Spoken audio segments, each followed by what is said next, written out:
విశ్వం విష్ణుర్వషట్కార భూత భవ్య భూత ప్రభు భూత కృద్భూత వృద్భావ భూతాత్మ భూత భావన.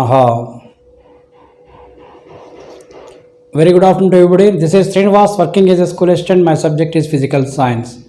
Today I have come in front of all of you to strengthen my voice about the concept of English language once again. Today I am going to explain active voice and passive voice. This is part 2. In my previous video I had told you why I feel somewhat controversial about the active voice and passive voice. Now I am going to explain how we have to introduce passive voice to our students. It is a very important video, sir. My total content to you, everything is depends upon this video, sir. ప్రపంచ వ్యాప్తంగా ఉండేటువంటి ప్రతి ఒక్కరూ కూడా చూడాల్సినటువంటి videos sir. ఒక passive వాయిస్ని మనం ఇంట్రడ్యూస్ చేసేటప్పుడు మనం చెప్తూ ఉండేటువంటి ప్రొసీజర్కి భిన్నముగా ఒక ప్యాసివ్ వాయిస్ని ఎలా చెప్పాలి అనేటువంటి విషయాన్ని మీ అందరి ముందు ఉంచుతున్నాను sir. Okay, just you have to follow. మనకి ఇంగ్లీష్ లాంగ్వేజ్ అనేటువంటిది ఏ విధంగా వ్రాయబడింది అనేటువంటి దానికి V1, V2, V3, V4, V5. So 5 verbs అంటే 5 forms of the root verbs. Okay, suppose if you are going to take one of the root verb do, V2 did, V3 done, V4 doing and V5 does. దీని యొక్క అర్థము చేస్తాను అని, I follow అయినప్పుడు చేస్తాను వస్తుంది, we follow అయినప్పుడు దీన్ని వి ఫాలో అయినప్పుడు చేస్తామని వస్తుంది, దే ఫాలో అయినప్పుడు చేస్తారు అని వస్తుంది. అలాగే మనము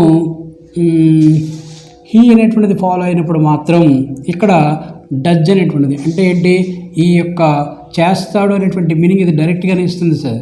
సో మనకు తెలుగు భాష మనం ఎలా చెప్పాలి, అతడు చేస్తాడు అని చెప్తాం తప్ప అతడు చేస్తాను అని చెప్పాం. కానీ చేస్తాడు అనేటువంటి అర్థాన్ని ఇచ్చేటువంటి వెర్బ్ ఫాము డైరెక్ట్గానే ఉంది కాబట్టి మనం ఖచ్చితంగా అతడు అనేటప్పుడు చేస్తాడని రాస్తాం ఎలాగో, అలాగే ఇక్కడ కూడా హీ అనేటువంటిది వచ్చేటప్పుడు డజ్ అనేటువంటిది రాయాలి. అలాగే ఆమె కూడా చేస్తుంది అంటాం కాబట్టి దీనికి 2 అర్థాలు ఉన్నాయి, చేస్తాడు చేస్తుంది అనేటువంటిది.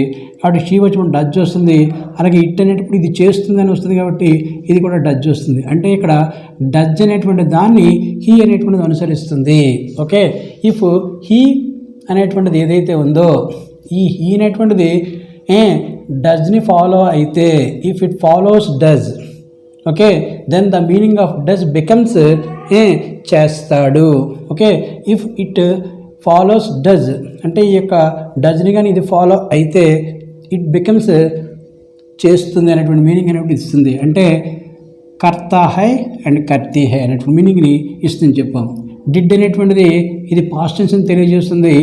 ఓకే, ఐ డిడ్ అంటే నేను చేశాను, వీ డిడ్ మేము చేశాము, దే డిడ్ వారు చేశారు. Okay, so any subjective pronoun if you are going to take as a subject then this also gives the meaning as well as your subject అంటే your language అనమాట. మన తెలుగులో మనం నేను చేశాను, మేము చేశాము, అతడు చేశాడు అనేటువంటివి ఉంటాయి కదా, అన్నిటికీ వస్తుంది. హీ వచ్చినప్పుడు కూడా హీ డిడ్ అతడు చేశాడు అనేటువంటిది. ఇక్కడ ఈ డన్ అనేటువంటిది పర్ఫెక్ట్ టెన్స్ని తెలియజేస్తుంది, డూయింగ్ అనేటువంటిది కంటిన్యూస్ తెలియజేస్తుంది, డజ్ అనేటువంటిది ప్రజెంట్ సింపుల్ని తెలియజేస్తుంది మనం చెప్పాము sir. Next, in English language there are 8 be forms sir. 8 అంటే ఏంటని అంటే am, is, are. These are represents for the present tense and also was, were. These 2 represents for past tense and also be, been and being. These 3 represents be forms గా మనం చెప్పుకుంటూ ఉంటాం sir. Okay, this is for continuous tense, this is for perfect tense and this is for the normal tense. Okay, so దీన్ని కూడా మనం continuous tense అనేటువంటి వాడుతూ ఉంటాం. ఓకే, సో ఇక్కడ మొత్తం ఇవి 3, 6, ఇవి 2, 8, మొత్తం 8 అండి. ఈ 8 అనేటువంటిది వాటి మీద బేస్ అయ్యింది. Okay, now I'm going to explain one of the very important points. English లాంగ్వేజ్లో V3 అనేటువంటిది it takes a very important roles. ఎందుకు ఇంపార్టెంట్ రోల్ తీసుకుంటుందని అంటే each and every verb meaning doesn't change at any moments. వీటి యొక్క meaning ఏవైతే ఉన్నాయో ఆ మీనింగ్ అవి కూడా ఏ పరిస్థితిలోని కూడా మారవు. ఓకే, కానీ ఈ యొక్క V3 యొక్క అర్థం మాత్రము ఖచ్చితంగా మారిపోతుంది సార్. అంటే అది యాక్టివ్ వాయిస్లో ఉండేటప్పుడు ఒక అర్థాన్ని ఇస్తుంది, ప్యాసివ్ వాయిస్లో ఉండేటప్పుడు ఒక అర్థాన్ని ఇస్తుంది, అలాగే వేరే రకంగా ఉండేటప్పుడు ఇంకొక అర్థాన్ని ఇస్తుంది. సో ఈ విధంగా ఈ V3 అనేటటువంటిది చాలా చాలా ఇంపార్టెంట్ రోల్ అనేటువంటిది ఈ యొక్క భాషలో అది కలిగి ఉంటుంది. ఆ విధంగా ఆ యొక్క భాష డిజైన్ చేయబడింది. It has been designed. Okay, it had been designed in such a way. Okay, V3 plays a very very important role in the English language. Okay, అయితే ఇప్పుడు ఏంటో చూద్దాం సార్. ఇప్పుడు యామ్ రాసాం, యామ్తో పాటు V3 అంటే డన్ రాసాం అనుకోండి, యామ్ డన్ అవుతుంది. ఈజ్తో పాటు రాసాం అనుకోండి, ఈజ్ డన్ అవుతుంది. అలాగే ఆర్తో పాటు రాసాం అనుకోండి, ఆర్ డన్ అవుతుంది. ఓకే, ఇప్పుడు డన్ అంటే ఏంటని అంటే దీని యొక్క అర్థము మామూలుగా అయితే చేసి అని.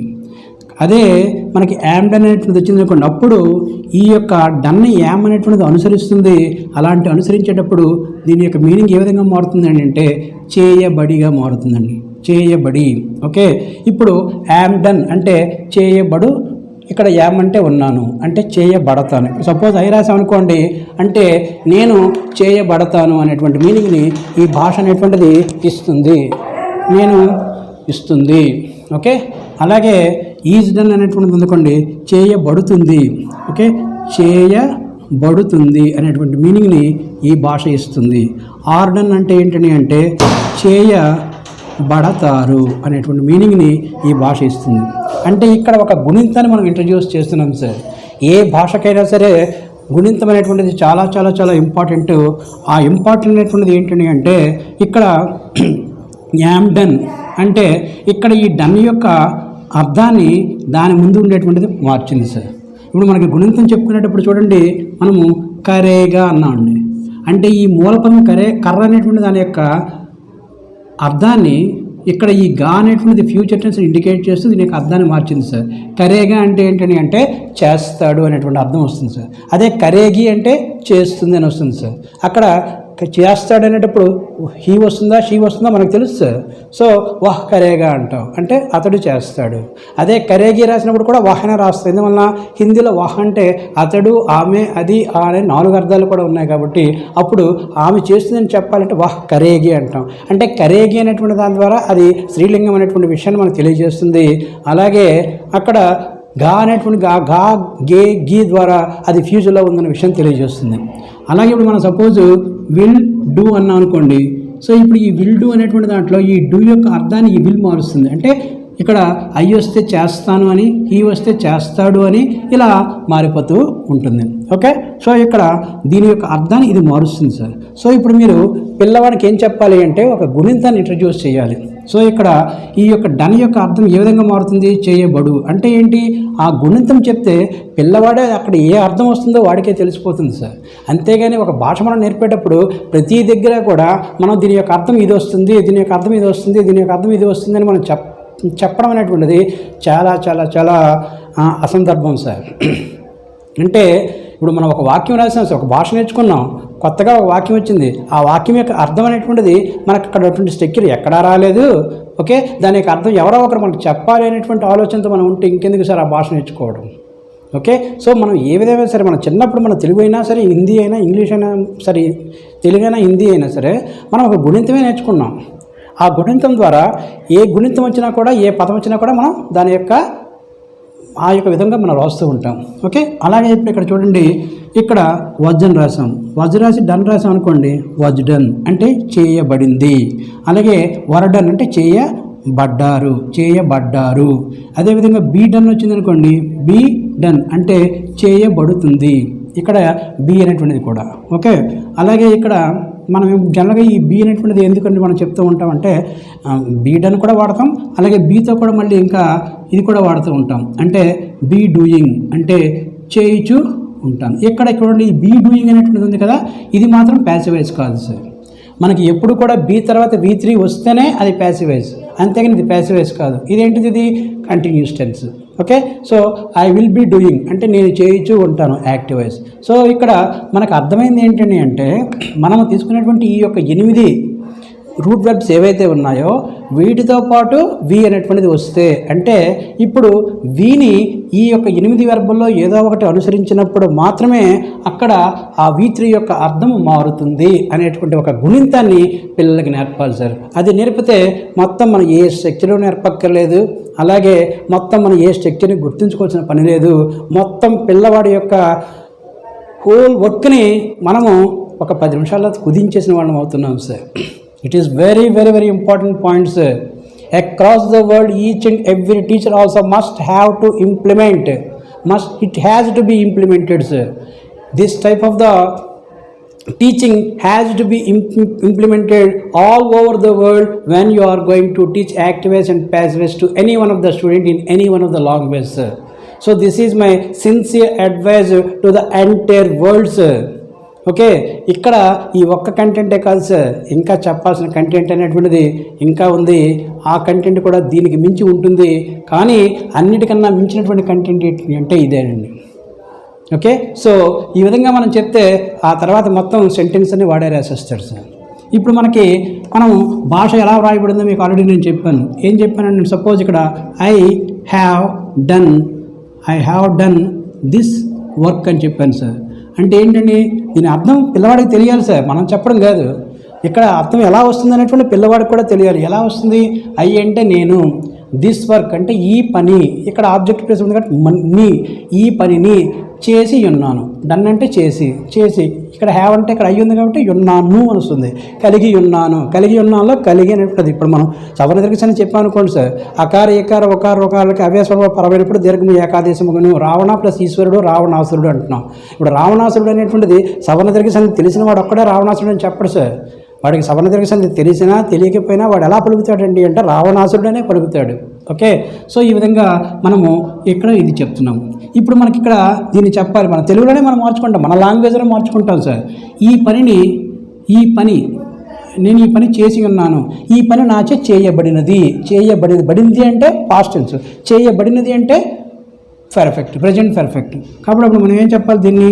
ఇక్కడ దిస్ వర్క్ అంటే ఈ పనిని కాదు సార్, ఈ పని చేయబడినది, నాచే చేయబడినది. ఓకే, సో ఇప్పుడు మనం రాసేటప్పుడు కూడా ఎట్నుంచి రాయాలనేటువంటి ఒక ఆలోచన కూడా మీకు ఉండాలి. ఇక్కడ మనం ఏం రాస్తున్నామంటే దిస్ వర్క్, దీనికి అనుగుణంగా మనం ఏం చేస్తున్నామండి అంటే ఇక్కడ హ్యాజ్ అనేటువంటి హెల్పింగ్ వెర్బ్ని తీసుకుంటున్నాం. ఇక్కడ హ్యావ్ తీసుకుని ఇక్కడ హ్యాజ్ తీసుకున్నాం. ఎందుకు తీసుకున్నామండి అంటే ఇక్కడ ఇది సబ్జెక్టు అండ్ వెర్బ్ అగ్రిమెంట్ అనేటువంటిదే ఇంగ్లీష్ భాషలో ఉంది, కానీ ఆబ్జెక్ట్ అండ్ వెర్బ్ అగ్రిమెంట్ ఎక్కడా లేదు అనేటువంటి విషయాన్ని కూడా మీకు నేను ముందు వీడియోలో చెప్పాను. కాబట్టి దిస్ వర్క్ హ్యాజ్, ఇక్కడ మనం ఏం రాయాలి? Been done. ఎందువల్ల అండి అంటే ఇక్కడ డన్ అంటే చేసి, ఇది ఇప్పుడు చేయబడి అనేటువంటి విధంగా మారాలి అంటే ఇక్కడ దానికి ముందు ఒకటి ఉండాలి. హ్యాజ్తో పాటు ఏమొస్తుంది? V3 వస్తుంది జనరల్గా. కాబట్టి హ్యాజ్ తర్వాత V1 రాదు. హ్యాజ్ తర్వాత హ్యాజ్ డూ రాస్తావా? రాయవు. హ్యాజ్ డిడ్ రాస్తావా? రాయవు. హ్యాజ్ డూయింగ్ రాస్తావా? రాయవు. అలాగే హ్యాజ్ డస్ రాస్తావా? రాయవు. There is only one option, that is V3.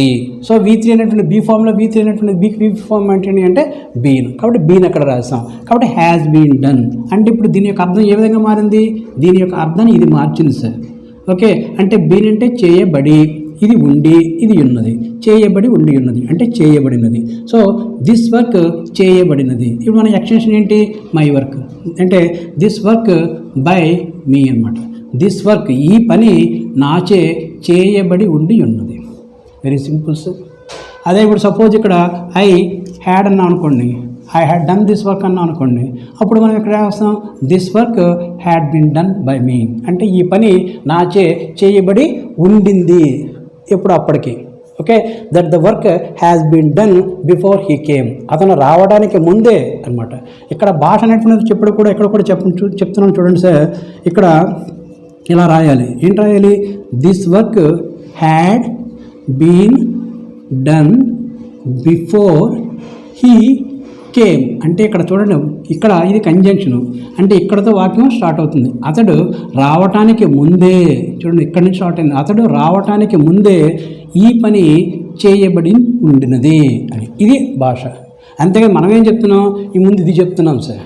ఇక్కడ ఇది చెప్పిన తర్వాత ఇక్కడ బిఫోర్ అంటే ఈ బిఫోర్ అనేటువంటిది ఈ పని అనమాట. దీనికి ఎక్స్ప్లెనేషన్ అనమాట. ఎక్స్ప్లెనేషన్ ఎలా ఇవ్వాలో వాళ్ళకి అర్థం కాదు సార్. ఎందువల్ల చెప్తున్న నొటేషన్ తప్పు అయినప్పుడు దీన్ని ఎక్స్ప్లెయిన్ చేయడానికి అరగంట, గంట, 30 గంట, 3 గంటలు తీసుకున్నా కూడా వాడు ఏదో చెప్తాడు, కానీ పిల్లవాడికి అర్థం కాదు, చెప్తున్నటువంటి వ్యక్తికి కూడా డౌటే సార్.